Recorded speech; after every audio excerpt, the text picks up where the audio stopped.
오늘 말씀의 주제는 뭐냐? 성경의 주제는 예수 그리스도이다입니다. 할렐루야.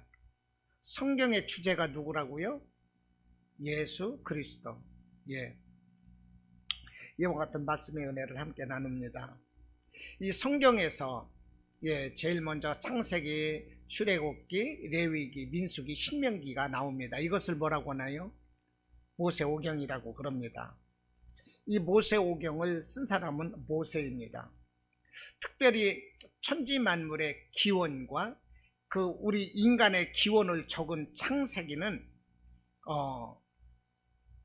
이제 모세가 이것을 기록을 했는데, 모세가 이것을 천지만물의 그 시작과 인간의 시작을 모세가 어떻게 알고 이것을 적었을까 하는 거죠. 이것은 전해져 내려오는 전승 같은 것이 있었을 것이고, 또 무엇보다도 이 모세가 출애굽기에서 보면 율법을 받으러 시내산에 올라갔고, 또 40일 금식하러 시내산에 2번을 올라갔는데요, 이때 시내산 위에서 하나님께 받은 것이 아니냐, 이렇게 추측이 됩니다.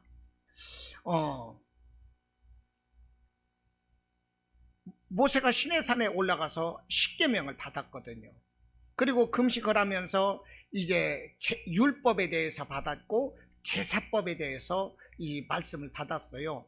속죄제를 드리고, 번제를 드리고, 소제를 드리고, 화목제를 드리고, 속죄제를 드리고, 속건제를 드리라는 이 5대 제사에 대해서 말씀을 받았습니다. 그리고 그 성막에 대해서 그 길이 넓이가 어떤 식으로 성막을 짓고, 그 안에 여러 가지 그 기구들을 금으로 싸서 만들고, 이런 성막에 대한 이 기준을 모세가 시내산에서 받게 되는데, 이때에 이 모세가 썼던 이 모세오경이라는 이 기록도 그때 하나님께서 함께 보여주시면서 알려주신 것이 아니겠는가. 그래서 이 성령의 도우심으로 이 모세가 성경을 기록했을 것으로 추측이 됩니다. 그래서 이제 이렇게 모세가 썼는데, 이 첫 번째 책은 창세기입니다. 이 창세기에는요, 이 4가지의 이 사건을 맨 먼저 이제 기록을 합니다. 그게 뭐냐면은 이제 천지 창조예요. 첫날은 무엇을 만들었고, 둘째 날은 무엇을 만들어냈고, 마지막에는 우리 하나님께서 안식을 하셨습니다. 이와 같은 이 천지 창조가 있었고, 두 번째 사건이 뭐냐?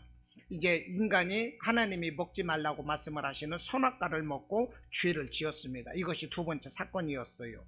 세 번째 사건은 무엇이냐면, 사람이 죄를 짓고 하나님께서 사람 지으셨음을 한탄하면서 물로 심판을 하십니다. 이것이 창세기 6장의 노아 홍수의 사건이었습니다. 또 네 번째 사건은 뭐냐면, 창세기 11장에서 사람들이 교만해서 자기들의 이름을 하늘 높이 닿게 올리자 해서요, 바벨탑을 쌓습니다. 이때 하나님께서는 이 바벨탑을 무너뜨리십니다. 그리고 사람들이 이 죄를 짓는 것이 서로가 언어가 소통하게 되면서 교만하다 해서 이 사람들의 언어를 혼잡하게 흩어놓으셨어요. 그래서 인류의 언어가 다 제각각이 되었다. 성경은 이렇게 적고 있습니다. 이와 같은 4가지 이 사건을 성경 초반에서 중점적으로 보도를 합니다. 이와 같은 이 천지창조, 또 선악과 범죄, 노아의 홍수, 바벨탑 사건, 이와 같은 4가지 사건을 통해서 주시는 메시지가 뭐냐면, 인간의 범죄와 또 그로 인한 전 우주의 혼돈에도 불구하고 우리 하나님께서는 여자의 후손인 예수 그리스도를 통해서 우리 인류를 구원하시겠다는 그런 계획을 세우셨다는 것입니다. 그 은혜의 메시지가 창세기에 기록이 되어 있는 거예요. 사람은 하나님 앞에 죄를 지었어요. 그래서 전 우주에는 혼돈이 왔어요. 언어가 혼잡하게 되었어요. 노아의 홍수로 인해서 지각 변동이 되었습니다. 이런 여러 가지 일이 있었으면서도 하나님께서는 우리 인류를 긍휼히 여겨주시고 계속 인류를 구원하실 계획을 세우셨다는 거예요. 누구를 통해서? 여자의 후손인 예수 그리스도를 통해서. 이것이 창세기의 내용이라는 거죠. 4가지 사건을 통해서 주시는 하나님의 말씀인 것입니다. 이 창세기 두 번째 내용이 뭐냐 하면, 이제 아브라함과 이삭과 야곱과 요셉이라는 네 명의 이 조상들을 통해서, 이 네 명의 이 족장들을 통해서 그 후손이 계속될 것인데, 그 후손에게 복의 근원이 되게 해주시겠다는 하나님의 말씀인 거예요.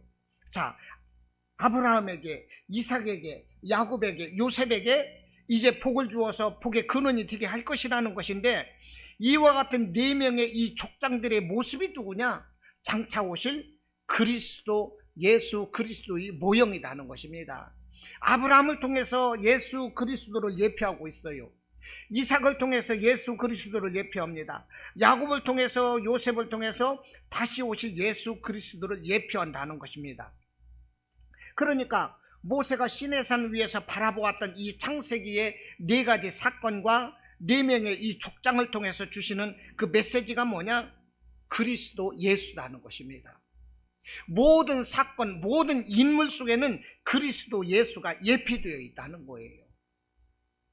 또 이 창세기 다음에 모세가 쓴 것이 무엇입니까? 출애굽기지요.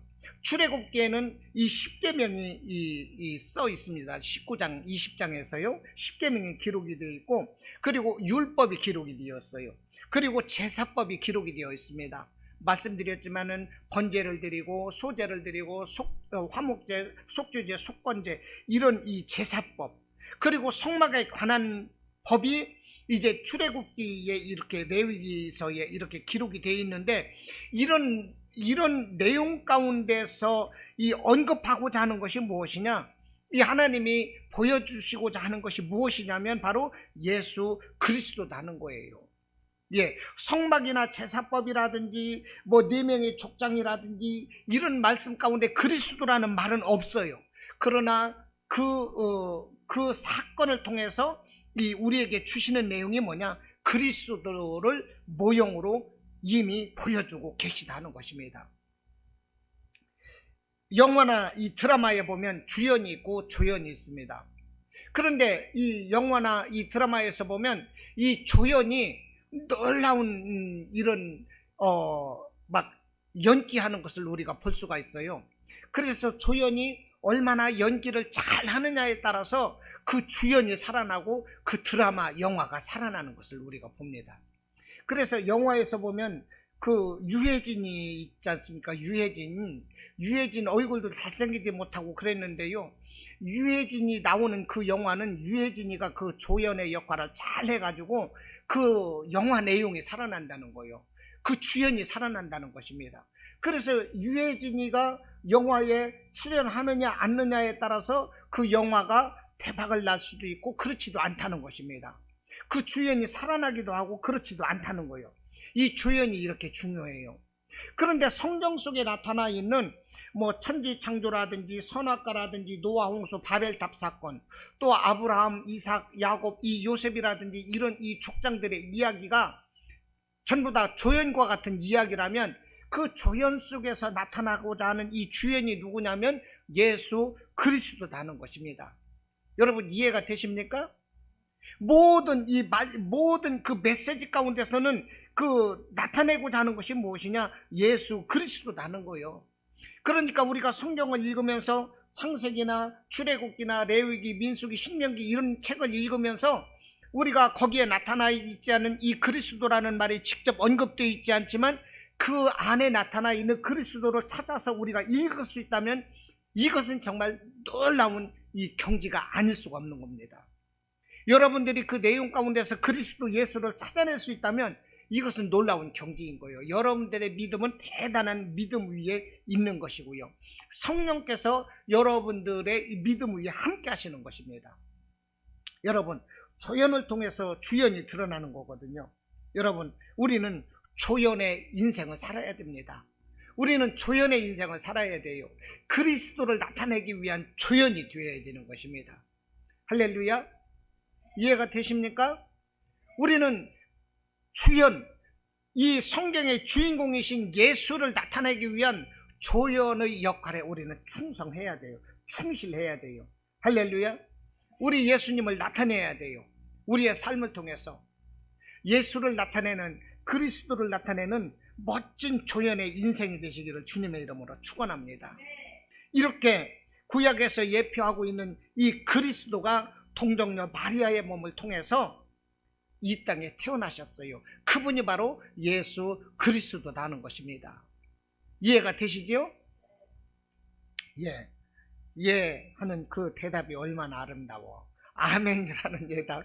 여러분, 그것이 지금 예배 살리고 있는 거예요. 할렐루야. 예, 크게 아멘. 아멘. 아멘.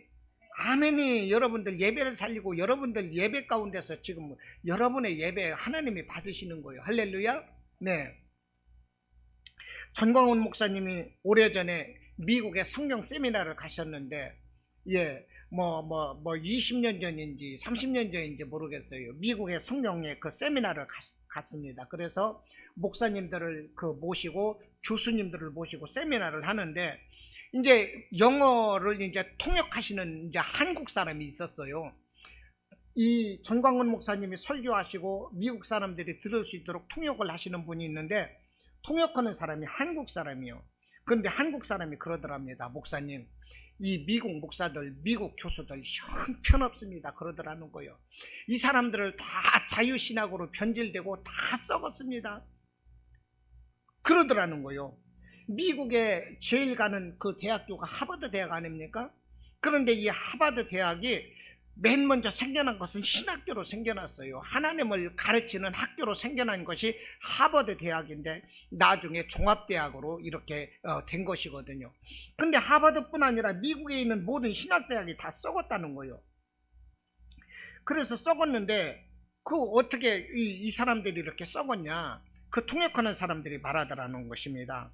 예수가 동정녀 마리아의 몸에서 태어난 것이 아니라 마리아가 바람 피워가지고서 태어난 것이 예수다. 미국 신학자들이, 교수들이 학생들을 그렇게 가르친대요. 그렇게 가르친답니다. 그런데요, 우리나라 주사파들을 교육시킬 때 예수는 바람 피워서 난 자라 이렇게 가르친대요. 예수는 없다. 아담 신화는 거짓말이다. 이렇게 가르친다니까요. 이렇게 가르칠 때 공산주의가 들어간다는 거예요. 공산주의가 이것을 시도하고 있는데 이 미국에서 이 교수들이 이렇게 가르치고 있다는 거예요.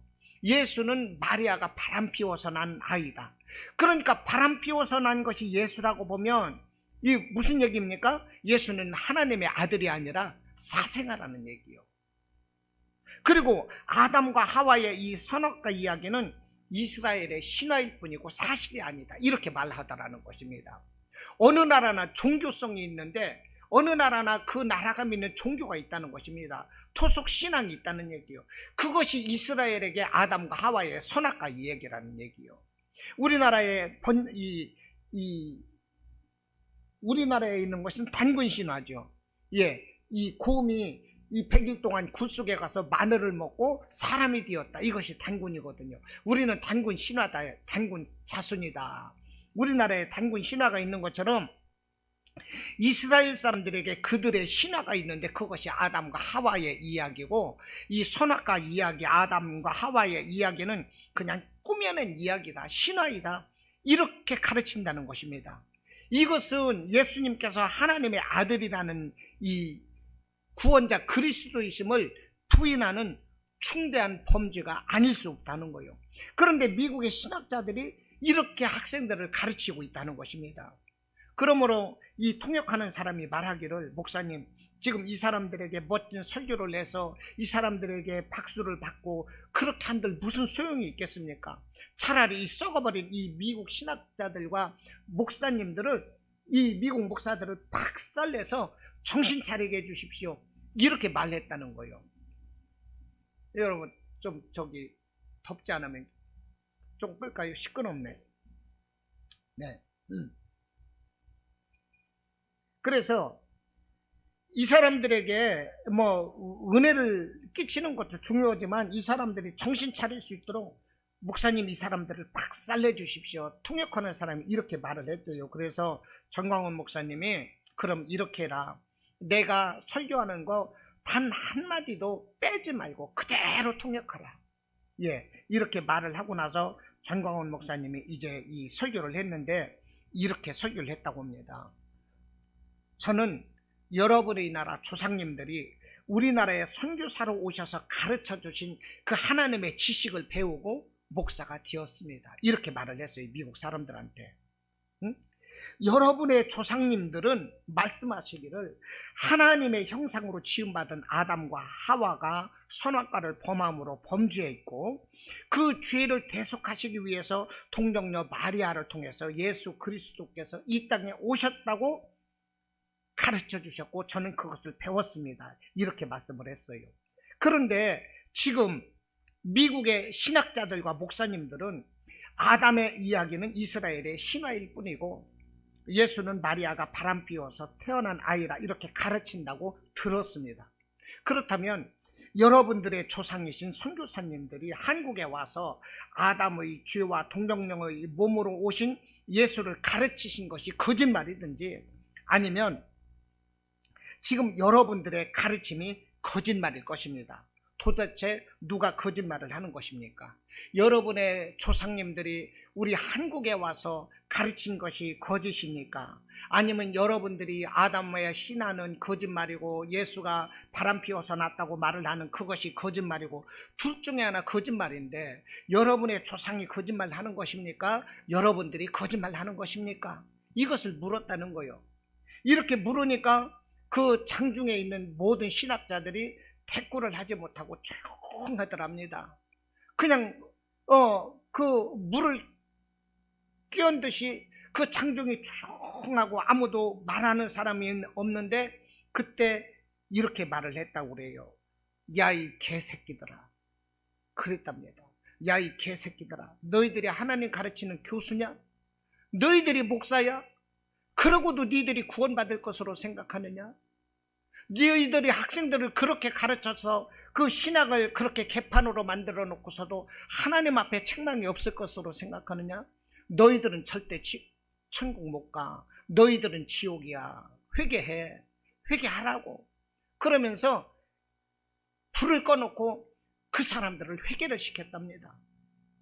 그랬더니 이 미국 사람들은요, 기도를 해도 무릎을 꿇고 기도를 잘 안 낸대요. 그런데 그 사람들이 자리에서 내려앉아서 무릎을 꿇고 통곡을 하면서 회개를 하더랍니다.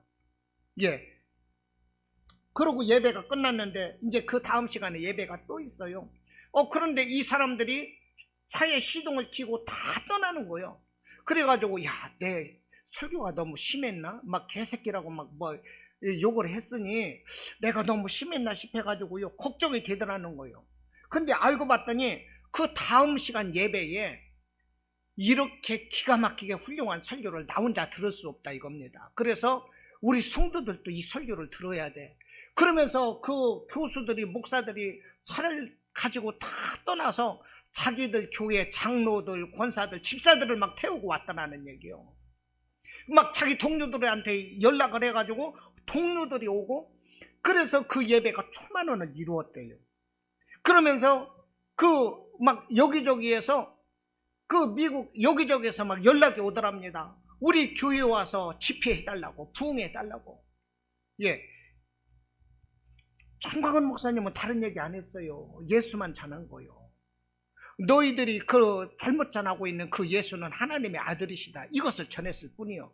그런데 그 말을 듣고 많은 사람들이 회개를 하고 정광훈 목사님에게 우리 교회에 와서 그 부흥해달라고 그냥 막 핏발치도록 그 요구를 하더라 이 말입니다. 여러분, 우리에게 능력은 예수 그리스도인 것을 깨달으시기 바랍니다. 아멘. 성경의 주제는 오직 예수 그리스도인 거예요. 이 예수 그리스도를 우리가 알아야 돼요. 예수 그리스도를 우리가 바로 알고 바로 믿고 똑바로 믿고 우리가 똑바로 예배해야 되는 것입니다. 그러면 우리가 하나님의 복을 받을 수가 있어요. 할렐루야. 예수님은 누구라고요?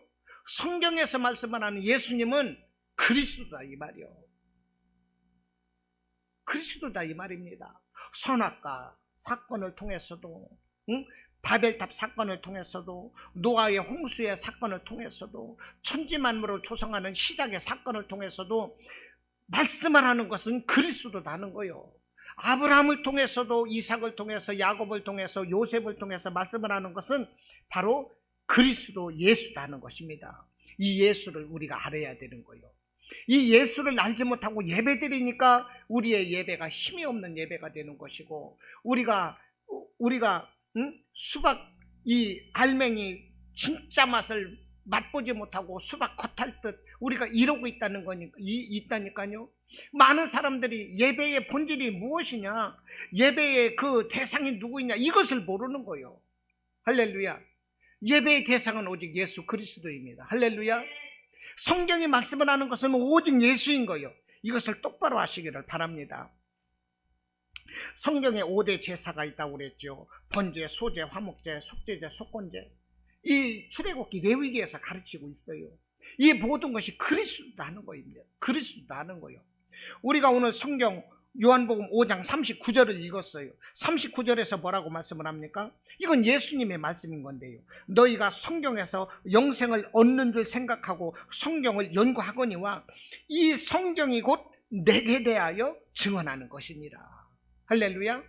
이 성경이 누구에 대해서 증언하는 거라고요? 내게 대하여. 내게 대하여. 성경은 예수님에 대해서 말씀을 하고 있는 것입니다. 요한복음 여러분 46절을 보십시오.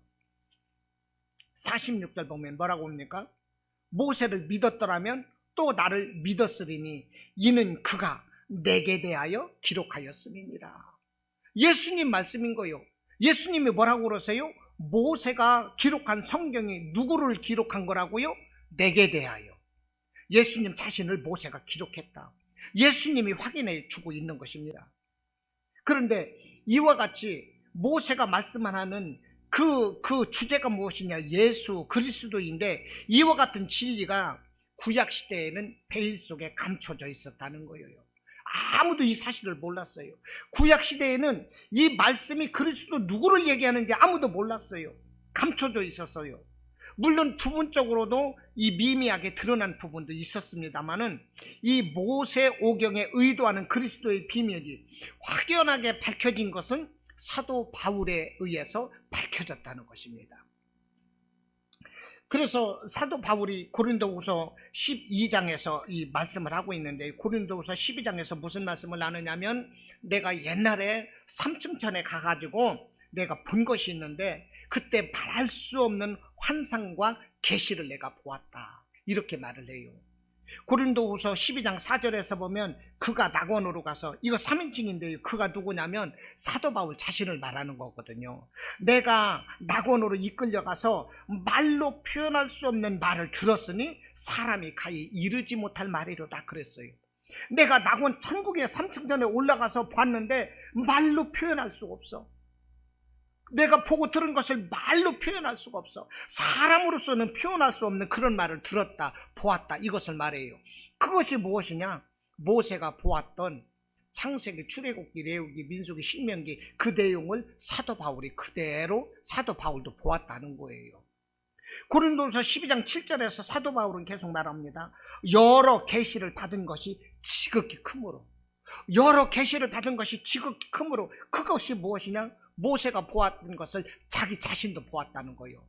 그래서 자신이 이렇게 큰 것을 보았기 때문에 하나님께서는 자기 자신이 자만하지 않도록 하기 위해서 사단의 가시를 주었다는 것입니다. 그것이 뭐냐? 자기 육신의 가시, 자기 질병을 하나님이, 내가 하늘에서 본 것이 너무나도 크기 때문에 내가 교만하지 않도록 하기 위해서 하나님께서는 육신의 가시, 질병을 내게 주셨다. 이 사도 바울이 이렇게 말을 하고 있다 하는 것입니다. 사도 바울이 이 고린도후서 12장에서 말하는 것이 무엇입니까? 아하, 하나님께서 모세에게 말씀하신 것이 바로 이것이구나. 이것을 고린도후서 12장에서 사도 바울은 깨달았다는 거예요. 여러분, 제가 말씀드리는 거 여러분들 지금 이해하고 있습니까? 사도 바울이 이렇게 모세가 보았던 것을 사도 바울도 봤는데, 그때가 언제이냐? 고린도후서 12장에서 말하는 삼층천에 가서 정말 말할 수 없는 환상과 계시를 보았다고 말을 하는데, 그것이 바로 모세가 보았던 그것을 사도 바울이 보았을 것으로 우리는 추측할 수 있다 하는 것입니다. 여러분들, 이 모세에게 보여주셨던 이 하늘의 계획, 하늘의 그 계획표, 그것을 사도 바울에게 보여주었습니다. 그것이 저와 여러분에게도 보여지기를 바랍니다. 할렐루야. 여러분, 저와 여러분에게도 모세에게 보여주셨던 그것, 바울에게 보여주셨던 그것, 그 하늘의 숨은 진리를 저와 여러분들도 볼 수 있기를 바랍니다. 그것이 축복이에요. 그것을 보여줄 수 있는 것은 오직 성령인 것입니다. 그러기 위해서 우리가 성령의 충만함을 받아야 돼요. 이와 같은 성령의 충만함으로 예배 드릴 때 우리의 예배가 살아있는 예배가 되고 하나님이 기뻐하시는 예배가 되는 것입니다. 이런 예배자가 되시기를 바랍니다. 여러분, 그리스도는 하나님께서 천지만물을 창조하실 때부터 이미 계셨어요. 에베소서 6장 보면 창세전에 하나님의 계획하심 때문에, 창세전에 하나님이 이미 계획하셨고 그 하나님의 그 창세전의 계획에 따라서 우리가 이 태중에서 나음을 받았다, 이렇게 기록을 하고 있거든요. 여러분, 우리가 태어난 것도, 이 세상 우주 만물이 존재하는 것도 하나님께서 그냥 즉흥적으로 우리를 태어나게 하셨고 만드는 것이 아니라 하나님은 이미 계획표가 있었던 것입니다. 하나님은 계획표가 이미 있었고 그 계획표에 따라서 창세기 1장에서 천지만물도 조성하셨고 이 세상 우주 만물은 존재하는 거예요. 하나님은 이미 계획서가 계셨어요. 우리가 집을 지을 때 여러분, 계획서가 먼저입니까? 집을 짓는 게 먼저입니까? 설계도가 먼저인 거예요. 설계도에 따라서 집을 짓죠. 똑같아요. 우주 만물을 조성하시고 나를 태어나게 하신 것도요, 하나님은 창세전에 그 설계도, 계획표가 있었다는 거예요. 그 계획에 따라서 우리가 낳은 것입니다. 그 계획을 하나님께서 모세에게 보이셨고 바울에게 보이셨다는 거예요. 그런데 이 계획을 꼭 모세만 보이시고 바울에게만 보이셨을까요? 그거는 아닙니다. 아브라함에게도 보이셨어요. 다윗에게도 보이셨고 사도 요한에게도 보이셨습니다. 그래서 아브라함은 창세기에서 뭐라고 하느냐면 이 천국을 뭐라고 불렀느냐면은 살렘이라 이렇게 불렀어요. 살렘. 그런데 다윗은 좀 더 많은 것을 보았습니다. 그래서 아브라함이 살렘이라고 그랬는데 이 다윗은 예루살렘이라 이렇게 말을 해요. 그런데 사도 요한은 더 많은 것을 보았나 봐요. 계시록 21장에서 그 천국을 예루살렘이 아니라 새 예루살렘이다 이렇게 말을 하는 거예요. 그러니까 아브라함도 보았고 다윗도 보았고 사도 요한도 보았어요. 그리고 사도 요한은 이 무엇을 기록했습니까? 요한복음을 썼지요. 이 요한복음에서 보면 요한복음이 무슨 책이냐? 창세기와 짝을 이루는 책, 창세기와 대칭되는 책, 이것이 바로 요한복음입니다. 이 창세기 1장 말씀에 하나님께서 뭐라고 말씀하시느냐면은 빛이 있으라 하니 빛이 있었다 이렇게 말씀을 하고 있거든요. 예, 요한복음 창세기 1장 3절에서 하나님이 이르시되 빛이 있으라 하시니 빛이 있었고, 이 말씀을 요한복음 1장에 가서 이 사도 요한은 이렇게 말씀을 해요. 태초에 말씀이 계시니라. 이 말씀이 무슨 말씀이냐? 빛이 있으라는 이 말씀이 계시니라 그 말입니다. 이 말씀이 하나님과 함께 계셨으니 이 말씀은 곧 하나님이시니라 이렇게 말씀을 하시면서 4절에서 보니까 그 안에 생명이 있었으니 이 생명은 사람들의 빛이라. 사도 요한은 창세기 1장 3절에서 빛이 있으라 하시니 빛이 있었고, 이 말씀이 벌써 이 예수님이라는 사실을 사도 요한은 알고 있는 거예요. 그래서 이 예수님이 누구냐? 이 말씀 안에서 이 빛 가운데 생명으로 오신 분 예수 그리스도라 이렇게 적고 있다니까요. 요한복음 1장 5절에서도 말씀을 합니다. 빛이 어둠의 빛이 돼 어둠이 깨닫지 못하더라. 이 말씀은 무엇이냐?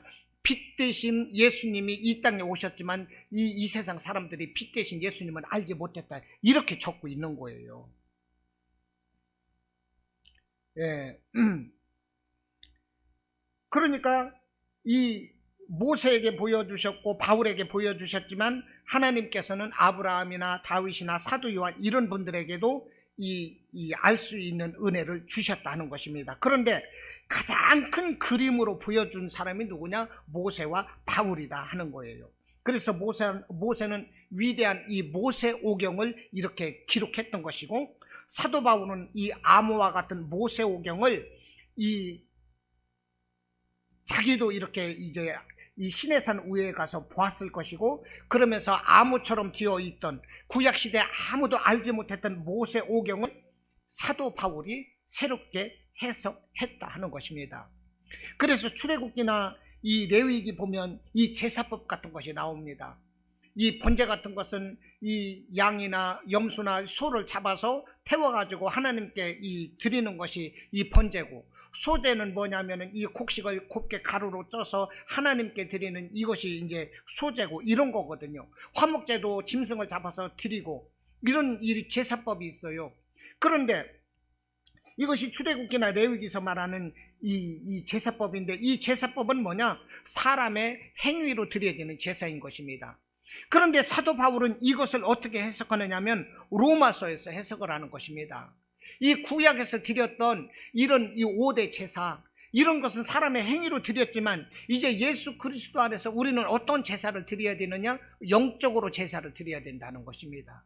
영적으로 드려지는 제사, 이것이 뭐냐? 로마서의 해석인 거예요. 그리고 히브리서의 해석인 것입니다.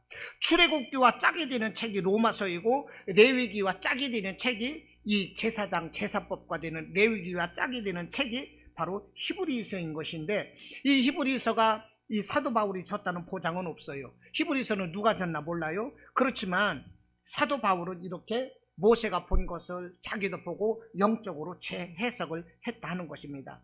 예, 거기에서 나타나는 것이 뭐냐? 성경에서 나타나는 것이 뭐냐? 그리스도다라는 거예요. 할렐루야. 성경에서 나타내는 것은 오직 예수 그리스도다 하는 것입니다.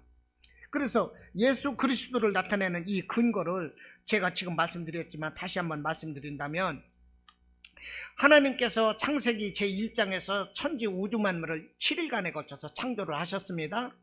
창조를 하셨는데 첫날 창조하신 것이 무엇입니까? 빛이다 하는 것이요. 빛. 첫날 창조하신 것은 빛이었습니다. 예, 빛인데, 예, 창세기 1장 3절에서 빛이 있으라 하면서, 예, 빛이 있었고 그렇습니다. 그런데 예를 들어서 요한복음 1장 9절을 보면, 제가 5절까지 1장 5절까지 말씀을 드렸는데 9절 보면 뭐라고 하십니까? 참 빛 곧 세상에 와서 각 사람에게 비추는 빛이 있었나니, 이분이 예수님이거든요. 참 빛 곧 세상에 와서 각 사람에게 비추는 빛이 있었나니, 이 빛이 누구냐? 창세기 1장 3절에서 말하는 빛이다 하는 거예요. 그러니까 성부 하나님께서 천지만물을 지으실 때 맨 먼저 빛을 지으셨는데, 이 빛은 예수께서 오실 것을 미리 말씀하셨다는 것입니다. 그러니까 성경은 모든 말씀이 다 예수 그리스도를 예표하고 예수 그리스도를 모형으로 보여주고 있다. 제가 지금 이 말씀을 드리는 거예요. 시간이 없어서 긴 예화는 드릴 수가 없고, 둘째 날은요, 이 하늘 궁창입니다. 뭐냐면 창세기 1장 6절에서 하나님이 이르시되 물 가운데에 궁창이 있어 물과 물로 나뉘라 하시고, 이 궁창을 만들어서, 이 궁창이 하늘인데, 이 1장 8절에서 창세기 1장 8절에서 하나님이 궁창을 하늘이라 부르시니라 그랬어요. 그런데 1장 6절에서 뭐라고 하면 물과 물로 나뉘라 하셨어요. 예, 이 혼돈한 이 하늘을 이 물과 물로 나누어서 하늘과 땅으로 나누셨습니다. 그래서 물과 물로 나누니 어떻게 되느냐? 이제 물과 물로 나누셨는데, 이 나누는 것이 무엇이냐? 예수 그리스도의 죽으심이라는 것입니다. 이 물과 물로 나누는 것을 예수 그리스도의 죽으심이라고 어떻게 단정할 수 있느냐? 성경에서 말씀을 합니다. 마태복음 27장에서 보면 이렇게 말씀을 해요. 마태복음 27장 50절 여러분들 한번 얼른 봐보시기 바랍니다. 마태복음 27장 50절. 예수님이 이제 십자가를 지시고 죽었을 때를 말씀을 하는 거예요. 27장 50절에서 53절 보면 이렇게 말을 합니다.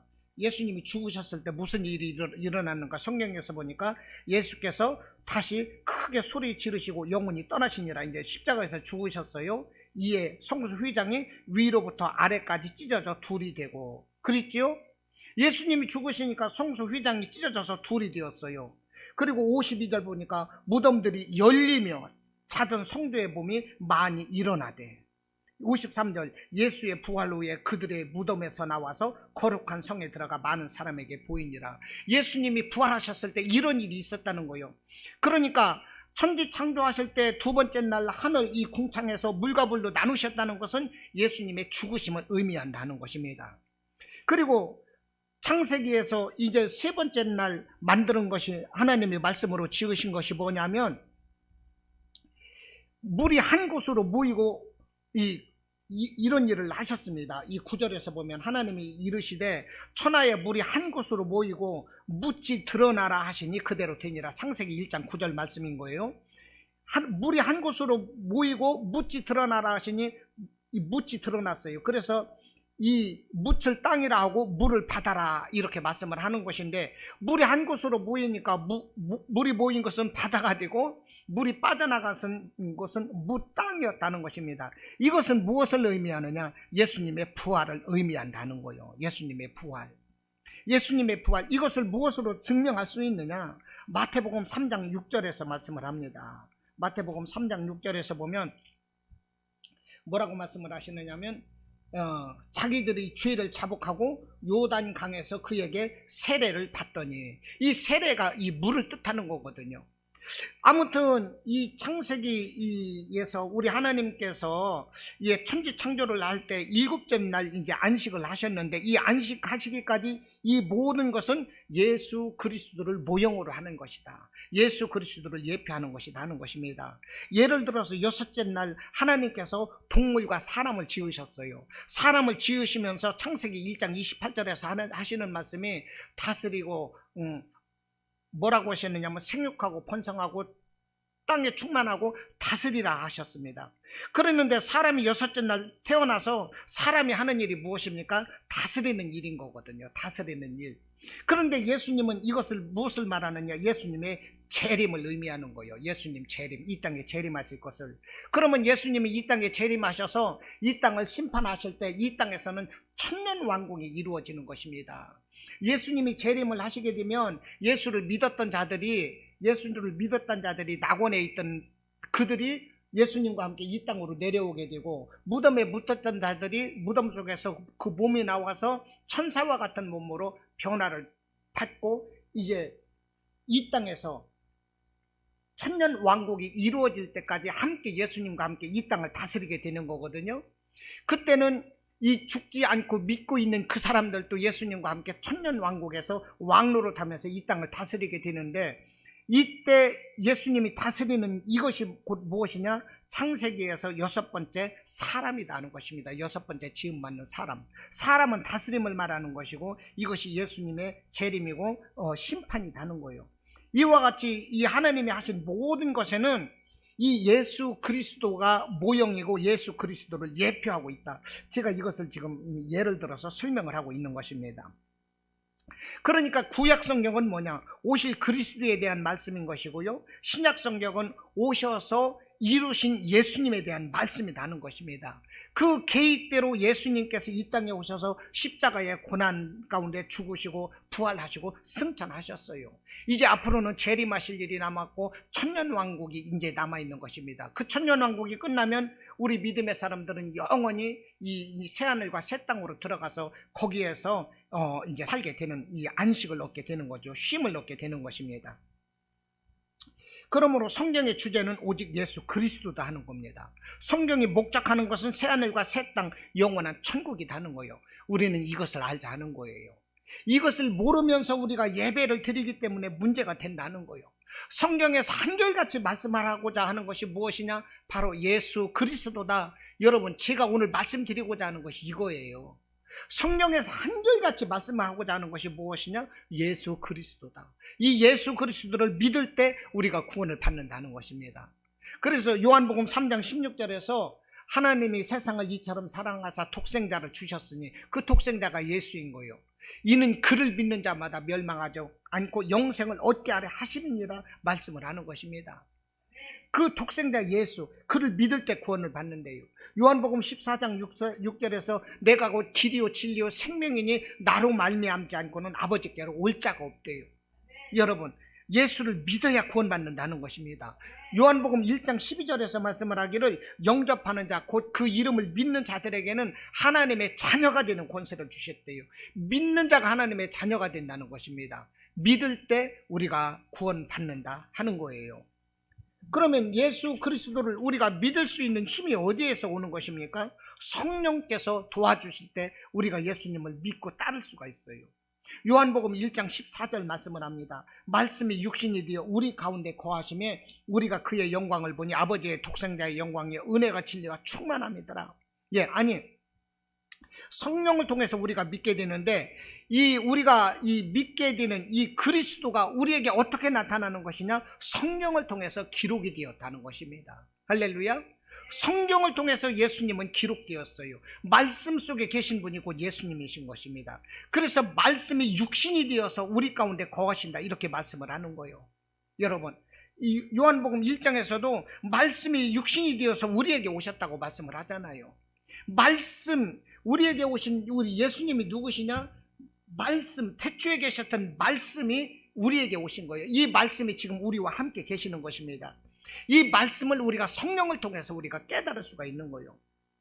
이 성령이 하시는 일이 뭐냐면 요한복음 14장 18절 말씀을 합니다. 너희를 고아와 같이 버려두지 아니하리라 그랬어요. 성령은 우리를 고아와 같이 버려두지 아니하신답니다. 성령이 우리에게 계시면 우리가 지혜를 얻는 거예요. 그래서 요한복음 14장 27절에서 성령 그가 너희에게 모든 것을 가르치고 내가 너희에게 말한 모든 것을 생각나게 할 것이라 그랬어요. 성령께서 우리에게 모든 것을 가르치는 거예요. 여러분, 성령을 우리 안에 모시면 성령께서 우리에게 빛을 비춰주실 때 우리는 이 성령을 통해서 우리 하나님을 알게 되는 거예요. 예수님을 알게 되는 거예요. 우리가 하나님이 기뻐하시는 일이 무엇이고 하나님이 우리를 통해서 이루시고자 하는 것이 무엇인가를 이 성령을 통해서 우리가 깨달아 알 수가 있는 것입니다. 그러므로 우리가 성령을 받아야 되는 거예요. 할렐루야. 우리가 성령을 받고 말씀을 의지해야 돼요. 말씀이 곧 내게 생명이고 능력인 것입니다. 그러므로 우리가 성령을 떠나서는 살 수가 없어요.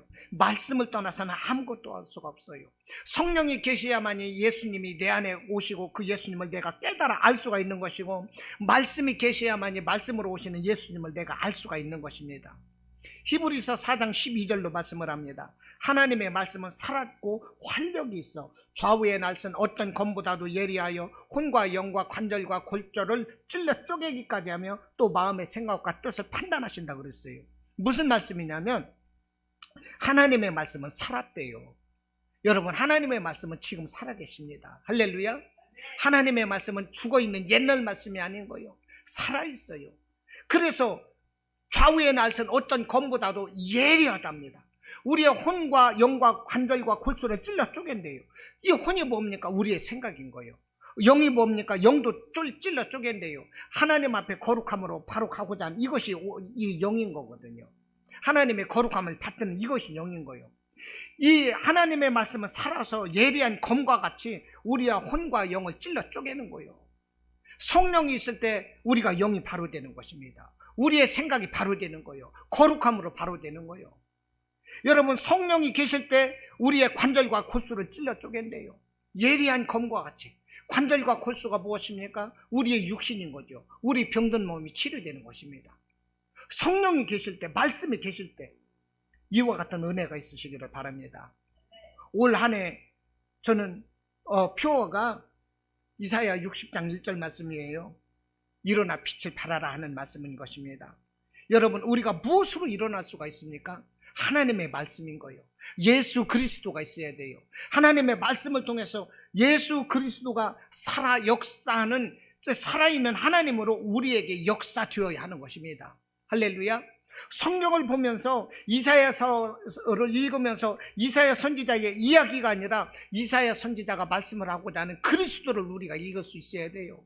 아브라함을 읽으면서 아브라함이 말씀을 하고자 하는 그리스도를 거기서 찾아낼 수가 있어야 되는 거예요.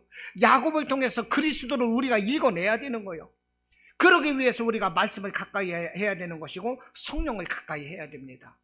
그러면 우리가 예수 안에서 우리는 일어나는 삶을 살 수가 있어요. 하나님이 우리를 도우시는 그 은혜의 빛을 우리는 이렇게 승리하고 살아가고 있다는 것을 온 세상에 우리는 전할 수가 있는 거예요. 이럴 때 우리가 전도도 될 수가 있는 거고요.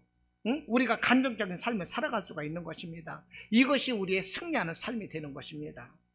여러분, 오직 예수 그리스도께서 내 안에 살게 하시기를 바랍니다. 그 예수를 따라가십시오. 그 예수를 따라하십시오.